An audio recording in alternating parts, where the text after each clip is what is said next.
Linda, what is your position on marriage equality?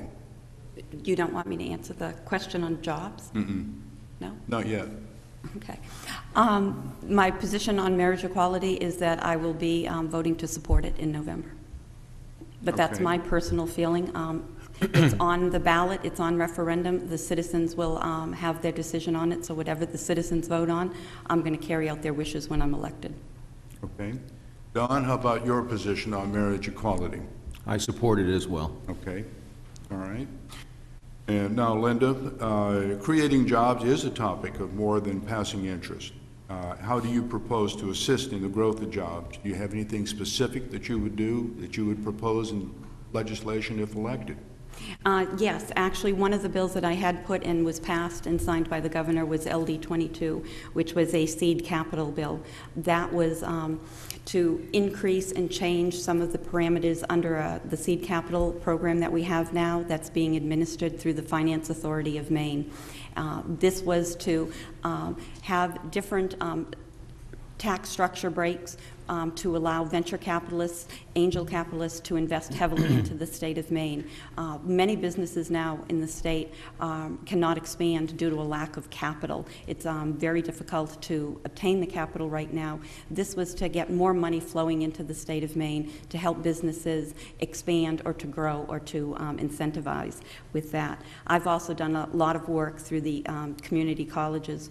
One of the reasons that I was actually put onto the Appropriations Committee by Glenn Cummings, who was Speaker of the House at the time, was to be a strong advocate for the community college system. I've worked extensively with President Fitzsimmons, also President Jim Ortiz at Southern Maine Community College when he was there, and through Gary Crocker, who was their advocate on the community colleges to, at the time, to have additional money. There was a large crunch on the nursing program. There were so many people that wanted to go into nursing, but we didn't have the money or the staff or the facilities to handle all of it. I've also worked in different programs for internships.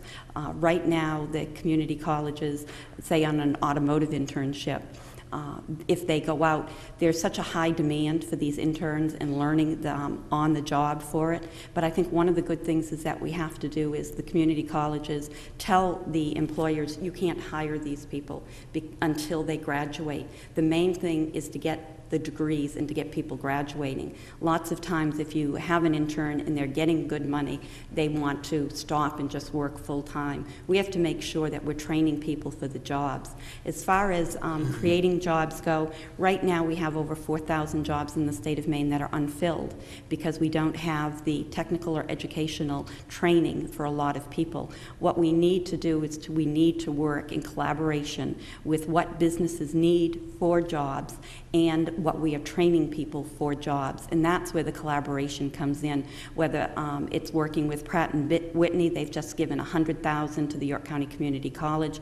They're providing instructors and trainers. So those people, when they graduate from that course, will be able to go into Pratt and Whitney and be totally trained for it. What we need to create jobs is to make sure that we have the money invested in higher education, whether it's at a 4-year college or at a 2-year college, to make sure that people are being trained for the jobs that are available in the state of Maine and the jobs that are going to be available in the next 10 years. Okay. So you feel that there should be increased collaboration between industry and the state as far as worker education is concerned? Most definitely, and there actually is right now. The community colleges have all reached out to businesses in the area. I think that we probably need to publicize this a little bit more and let businesses know that the community colleges are welcome for that. Not every business can put up $100,000 like Pratt and Whitney does, but if you take an association, whether it's the Restaurant Association, the Hospitality, the Loggers, or somebody, we have a real lack of welding right now. We don't have enough welders in the state of Maine. So if you take businesses and you work through their associations, and they can work directly with community colleges and train people for these very high-paying jobs. These are not low-paying jobs. You'd be amazed at the aerospace industry that's going on in the state of Maine right now.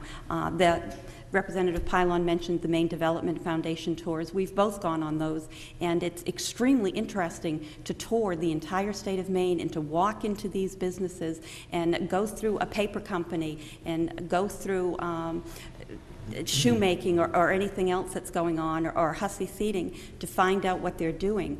The problem is that technology has eliminated a lot of jobs, so we need to train people. We went into one lumber mill, and one machine, it was $15 million, but it eliminated 40 jobs. So now we need to pull those people into other aspects. We need to train them. If you sat in a lumber mill, it's like being in an airplane cockpit with all of the controls and monitoring it. Nobody's actually picking up a log. The machines are doing it. If there's a knot in a log, it will stop the machine. It will stop the log, reposition the log. It's all done electronically. And this is what we need to do, is we need to provide those educational tools so that when people graduate, they have a job waiting for them. Good, thank you. Don, do you have anything that you'd like to add to that about how to increase collaboration between industry and the state? Well, the Maine Development Foundation trips are an eye-opener, and they do offer these trips to the legislators, new legislators, as they come in. We have to be innovative in looking forward as to what we're going to do. How is Maine going to compete in the 21st century? We're a huge tourism industry, logging, paper mills, but we need to think beyond where we are today. And we need to think about our children. We want to keep that talent in the state of Maine, and how do we do that? And that's what Maine Development Foundation, the University of Maine, Orono, and the university system, the community college system, needs to really focus in on. We don't want to lose our youth. So we can't rely on exclusively the tourism industry and the logging industry, and we're losing the paper mills because all that industry is going overseas. So what is the new frontier for the state of Maine, and what new industries should we be looking at? That is what not only government and the entrepreneurs of the state need to focus on, and that is what the governor should be looking at. Now, I worked on a subcommittee, on the taxation subcommittee, that we brought businesses in and economists in and said, what are the obstacles holding back Maine that are not allowing new industries to come into the state of Maine? And they said, not just taxation, not taxes, but they said in things like Maine has a high cost of energy. Maine has not just, we have a good blue-collar workforce, but we don't have an educated workforce. We don't have a lot of we don't have a big degree educated workforce. We have a few bachelor degree workforce. We don't have a lot of master's educated workforce, but we don't have a lot of PhD educated workforce. That puts us at a disadvantage.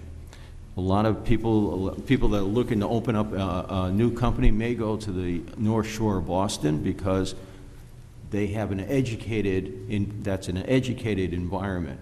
But if a company is looking to relocate in the state of Maine, we don't have an educated workforce to assist them. Okay. And our transportation system in the state of Maine, we need to recreate our transportation system. So if a company moves into the county to open up a business and they build a widget, and that widget has to get to an end user in Colorado, It's very costly to get that widget to the end user in Colorado. So you have to put it on rail, get it down to Newark or New York, and then it goes on common carrier out to that end user. It's very costly. So we have to create a better transportation system for our manufacturers in Maine. So we have a lot of disadvantages for manufacturers to come into the state of Maine. Those are Maine's obstacles, and that's why we're not that competitive for a new industry to come into the state of Maine. Good, thank you, Don.